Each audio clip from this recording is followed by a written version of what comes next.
வணக்கம். இன்னைக்கு நாம ரொம்ப ஆழமா ஒரு விஷயத்த பார்க்க போறோம். நீங்க பகிர்ந்துகிட்ட அருட்பெருஞ்சோதி அகவல் மூலங்கள்ல இருந்து சில குறிப்பிட்ட வரிகளை எடுத்து அலச போறோம். ஆமா. பார்த்தா ரொம்ப எளிமையான வரிகள் மாதிரி தான் தெரியும்.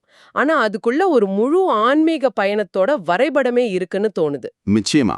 நம்ம நோக்கம் என்னன்னா, இந்த வரிகளுக்கு பின்னால இருக்கிற தத்துவ அடுக்குகளையும், அது காட்டுற பயணத்தோட படிகளையும் ஒண்ணா சேர்ந்து புரிஞ்சுக்கிறது தான். ம். இதுல ஒரு விஷயம் ரொம்ப முக்கியம். ஒவ்வொரு வரியோட இறுதியிலயும் அருட்பெருஞ்சோதின்னு வருது. ஆமா. ஒரு மந்திரம் மாதிரி திரும்ப திரும்ப வருது. அது வெறும் வார்த்தை இல்ல. ஒவ்வொரு படியிலயும் நாம உணர்ற அனுபவத்தோட உச்சம். சரி, இந்த பயணத்தை நாம ஆரம்பிக்கலாமா? கண்டிப்பா. நீங்க சொன்னது ரொம்ப சரி. அது ஒரு தியானத்தோட கட்டமைப்பு மாதிரியும் இருக்கு. ஒவ்வொரு வரியும் ஒரு புது புரிதலை திறக்கும். அந்த புரிதலோட கடைசியில திரும்பவும் அந்த அருட்பெருஞ்சோதிங்கிற மைய அனுபவத்தோட வந்து இணையும். ஆமா. ஒரு ஸ்பைரல் மாதிரி மேல போக போக மையத்தை நெருங்கி போற மாதிரி இருக்கு. அருமை. சரி, முதல் வரியிலிருந்தே ஆரம்பிக்கலாம். நானந்தமில்லா அருட்பெருஞ்சோதி. இத கேட்டதும் எனக்கு ஒரு கேள்வி வந்துச்சு. ம். சொல்லுங்க. நான் ஆனந்தம் இல்லா அப்படின்னா இன்பமே இல்லாத ஒரு வறண்ட நிலையா இது? இல்ல இதுக்குள்ள வேற ஏதாச்சும் ஆழமான அர்த்தம் இருக்கா? ஒரு புதிலான தொடக்கம் மாதிரி பட்டுச்சு. இது ரொம்ப முக்கியமான கேள்வி. ஏன்னா நம்ம மொழி இருக்கு இல்லையா, அது பெரும்பாலும் இரட்டை நிலைகள்ல தான் வேலை செய்யும்.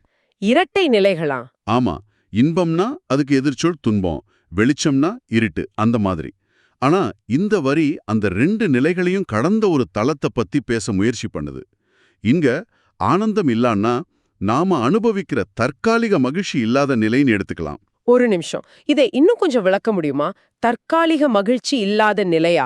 ஆமா, நீங்க யோசிச்சு பாருங்க. நமக்கு பிடிச்ச சாப்பாடு சாப்பிடும்போது ஒரு சந்தோஷம் வரும். ஆனா சாப்பாடு தீர்ந்ததும் அது போயிடும். சரி. ஒரு வெற்றி கிடைக்கிற சந்தோஷம் அடுத்த தோல்வியில காணாம போயிடலாம். இந்த இன்பங்கள் எல்லாமே துன்பங்கிற அதோட மறுபக்கத்தை சார்ந்து தான் இருக்கு. ஓ.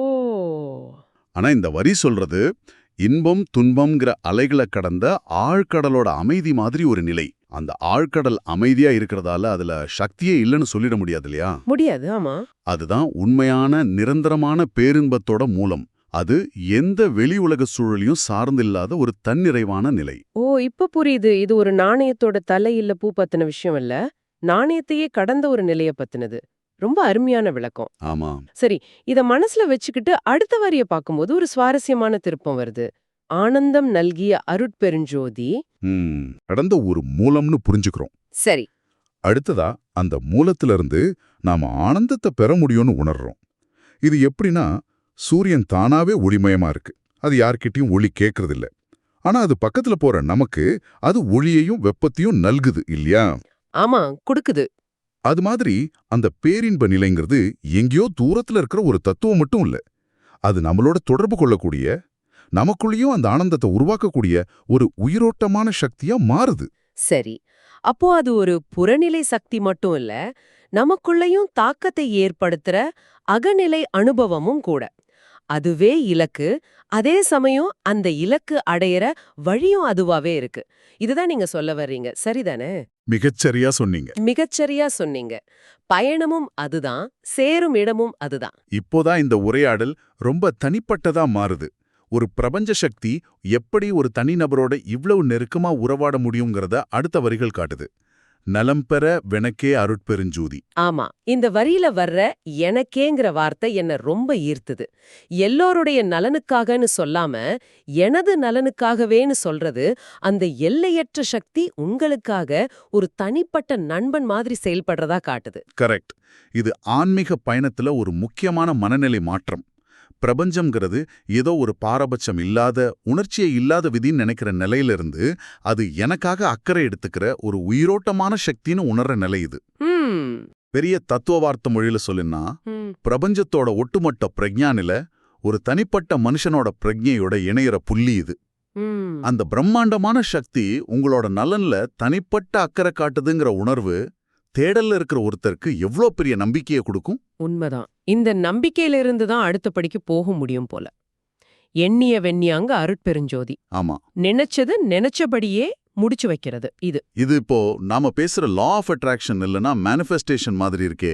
பல 100 வருஷத்துக்கு முன்னாடியே இந்த கருத்து இங்க சொல்லப்பட்டிருக்கிறது ஆச்சரியமா இருக்கு. ஒரு விதத்துல நீங்க சொல்றது சரிதான். ஆனா இதுல ஒரு முக்கியமான நுணுக்கம் இருக்கு. என்னது? இப்போதைய மேனிஃபெஸ்டேஷன் கருத்துக்கள் சில சமயம் ஒரு காஸ்மிக் வெண்டிங் மிஷின் மாதிரி பார்க்கப்படுது. நான் இத நினைப்பேன், பிரபஞ்சம் எனக்கு அது கொடுக்கும், அந்த மாதிரி. ஆனா இந்த வரி அதை விட ஆழமானது. ஓ, இது வெறும் கேட்கறதும் கொடுக்கறதுங்கிற உறவு மட்டும் இல்ல. உங்களோட எண்ணங்களோட தன்மைக்கும் இந்த பிரபஞ்சத்தோட இயங்க சக்திக்கும் இடையில இருக்கிற பிரிக்க முடியாத தொடர்பை இது விளக்குது. ஓஹோ. உங்க எண்ணம் ரொம்ப ஆழமாவும் தூய்மையாவும் ஒருமுகப்பட்டதாவும் இருக்கும்போது பிரபஞ்ச சக்தி அதுக்கு செவிசாய்க்குதுங்கிறத விட உங்க எண்ணமே அந்த சக்தியோட ஒரு பகுதியா மாறி அந்த செயலை நிகழ்த்துது. அடடா, இது ஒரு பெரிய வித்தியாசம். நான் வேற, பிரபஞ்சம் வேற. நான் கேக்குறதா அது குடுக்குதுங்கிறது ஒரு நிலை. ஆமா, ஏன் எண்ணமே பிரபஞ்ச சக்தியோட ஒரு கருவியா மாறுதுங்கிறது முற்றிலும் வேறொரு நிலை. அப்போ அடுத்த வரிதான் இதோட உச்சமா இருக்கணும். இயற்றுக வென்றனே அருட்பெருஞ்சோதி. இது என்ன ஒரு கணம் திகைக்க வச்சிடுச்சு. நீயே உருவாக்குன்னு அந்த ஜோதியே எனக்கு கட்டளையிட்டதுன்னு சொல்றாரு. இது என்ன மாதிரியான ஒரு நிலை? இது வரம் கேட்கிற நிலையிலிருந்து முற்றிலும் மாறுபட்டது. இதுதான் இந்த பயணத்தோட மிக முக்கியமான திருப்புமுனை. இதுவரைக்கும் நீங்க ஒரு பெறுநரா, ஒரு ரிசீவரா இருந்தீங்க. சரி. அருளை பெற்றீங்க, நலனை பெற்றீங்க, நினைச்சது நடந்துச்சு. ஆனா இந்த வரியில நீங்க ஒரு உருவாக்க போவரா, ஒரு கிரியேட்டரா மாறுறீங்க. உனக்கு என்ன வேணுமோ கேளு, தரேங்கிறது ஒரு நிலை. ஆமா. உனக்கு வேண்டியதை நீயே உருவாக்கிக்கிறதுக்கான சக்தியே உனக்கே தர்றேங்கிறது தான் அடுத்த நிலை. இது ஒரு மிகப்பெரிய பொறுப்பையும் கொடுக்குது, அதே சமயம் ஒரு எல்லையற்ற சுதந்திரத்தையும் கொடுக்குது. ஆஹா. அந்த தெய்வீக சக்தி உங்களை ஒரு குழந்தையா பார்க்காம தன்னோட ஒரு சக படைப்பாளியா அங்கீகரிக்கிற தருணம் இது. ஒரு நிமிஷம். இது உண்மையிலே ஒரு புரட்சிகரமான கருத்து. பெரும்பாலான ஆன்மீக பாதைகள் சரணடைறத பத்தியோ இல்ல கடவுளோட சித்தம் நடக்கட்டும்னு சொல்றத பத்தியோ தான் பேசும். ஆமா, ஆனா இது அந்த தெய்வீகமே உங்ககிட்ட படைக்கிற ஆற்றலை கொடுத்து நீயே இயக்குன்னு சொல்ற மாதிரி இருக்கு. இது ஒருத்தரோட சுய மதிப்ப, சுய அடையாளத்தை முழுசா மாத்திடும் இல்லையா? நிச்சயமா. நீங்க இனி பிரபஞ்சத்தோட விதிகளுக்கு கட்டுப்பட்டவர் மட்டும் இல்ல, அந்த விதிகளை உருவாக்குற சக்தியோட ஒரு பகுதியா மாறுறீங்க. இந்த மனநிலை அடைஞ்சதுக்கு அப்புறம் தெய்வீகத்தோட இருக்கிற உறவு முற்றிலும் ஒரு புது பரிமாணத்தை அடையும். சரி. இது வரைக்கும் நம்ம பார்த்த பயணம், எல்லையற்ற சக்தியை உணர்றது, அதோட தனிப்பட்ட உறவை வளர்க்கறது, அதன் மூலமா நினைச்சத முடிக்கிறது, கடைசியா படைக்கிற சக்தியை பெறுறது. இதுவே ஒரு முழுமையான பயணம் மாதிரி தான் இருக்கு. ஆனா நீங்க பகிர்ந்துகிட்ட மூலங்கள் இதையும் தாண்டி ஒரு உச்சிக்கு போகுது. இப்போ ஒரு பெரிய தத்துவார்த்தமான திருப்பம் வருது.